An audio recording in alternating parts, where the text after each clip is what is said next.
Halo semuanya, balik lagi di channel Halo Edukasi. Pancasila sangat berperan penting bagi bangsa Indonesia, terutama dalam kehidupan berbangsa dan bernegara. Maka dari itu, kita perlu memahami Pancasila. Dalam video ini akan dijelaskan mengenai fungsi dan kedudukan Pancasila bagi bangsa Indonesia. Sebelum membahasnya, jangan lupa untuk subscribe channel Halo Edukasi ya. Yang pertama, sebagai dasar negara bangsa Indonesia.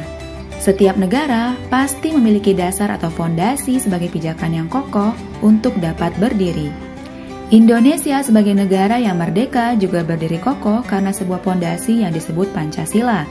Pancasila sebagai dasar negara berfungsi sebagai sumber dan kaidah hukum yang mengatur bangsa Indonesia, baik itu rakyat, pemerintah, dan juga wilayah. Kedudukan Pancasila adalah sebagai penyelenggara negara serta kehidupan berbangsa dan bernegara. Artinya, dengan Pancasila, negara dan bangsa memiliki pedoman. Yang kedua, sebagai pandangan hidup. Pancasila adalah perwujudan dari apa yang telah diperjuangkan Indonesia dalam sejarah. Kemudian terbentuklah watak, sikap, perilaku, etika, dan nilai norma yang dijadikan pandangan hidup. Pandangan hidup yang berisi nilai-nilai luhur dan mencerminkan sebuah bangsa.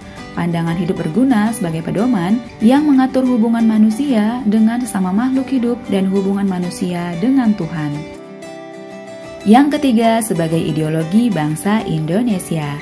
Ideologi merupakan ilmu yang berisikan prinsip atau pengertian-pengertian dasar.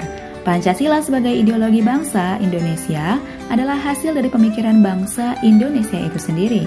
Pancasila adalah cerminan dari nilai adat istiadat dan pandangan hidup masyarakat Indonesia. Artinya, Pancasila tercipta dari pandangan hidup seluruh bangsa-bangsa yang ada di Indonesia. Yang keempat, sebagai kepribadian bangsa Indonesia. Pancasila adalah ciri khas bangsa Indonesia. Hal ini sangat tercermin dalam sikap mental ataupun tingkah laku sehingga dapat dibedakan dengan bangsa lain. Wujud peran Pancasila mencerminkan kepribadian bangsa Indonesia. Inilah yang menjadikan Indonesia sangat berbeda dengan bangsa lain. Yang kelima, sebagai jiwa bangsa Indonesia. Pancasila merupakan nilai-nilai kehidupan yang ada pada kehidupan masyarakat Indonesia sebagai acuan hidup dan cita-cita yang ingin dicapai bangsa Indonesia. Pancasila adalah jiwa yang lahir bersamaan dengan adanya bangsa Indonesia. Itulah sebabnya Pancasila sangat melekat pada kehidupan masyarakat di Indonesia. Yang keenam, sebagai sumber dari segala hukum. Seluruh hukum atau peraturan perundang-undangan yang berlaku dan dijalankan di Indonesia harus bersumber dari Pancasila. Artinya, peraturan atau hukum yang dibuat tidak boleh bertentangan dengan Pancasila, sebab kehidupan bangsa Indonesia semuanya berdasarkan Pancasila. Yang ketujuh, sebagai cita-cita dan tujuan bangsa Indonesia. Cita-cita dan tujuan negara Indonesia terkandung dalam Pancasila, dengan tujuan akhir mencapai masyarakat adil dan makmur secara material maupun spiritual yang didasari oleh Pancasila. Yang kedelapan, sebagai perjanjian luhur. Bangsa Indonesia terlahir atas perjanjian luhur yang telah disepakati oleh para pendiri bangsa, yaitu Pancasila untuk dilaksanakan, dilestarikan, dan dipelihara. Yang kesembilan, sebagai falsafah hidup. Pancasila adalah falsafah hidup yang mengandung nilai-nilai dan norma-norma yang diyakini paling benar, bijaksana, adil, dan tepat bagi bangsa Indonesia.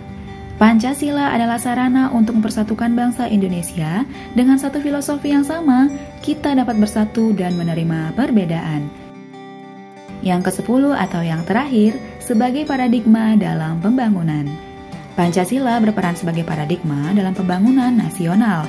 Jadi, segala aspek pembangunan nasional wajib berlandaskan pada nilai dan sila-sila yang terkandung dalam Pancasila. Nah teman-teman, itulah fungsi dan kedudukan dari Pancasila. Pancasila terbentuk dari perjuangan panjang para pahlawan, sehingga wajib bagi kita untuk menjaga nilai-nilai Pancasila. Sekian video kali ini, semoga bermanfaat dan jangan lupa untuk like, komen, kemudian subscribe, serta aktifkan lonceng notifikasi agar kalian tidak ketinggalan video terbaru dari channel Halo Edukasi. Sampai jumpa di video selanjutnya.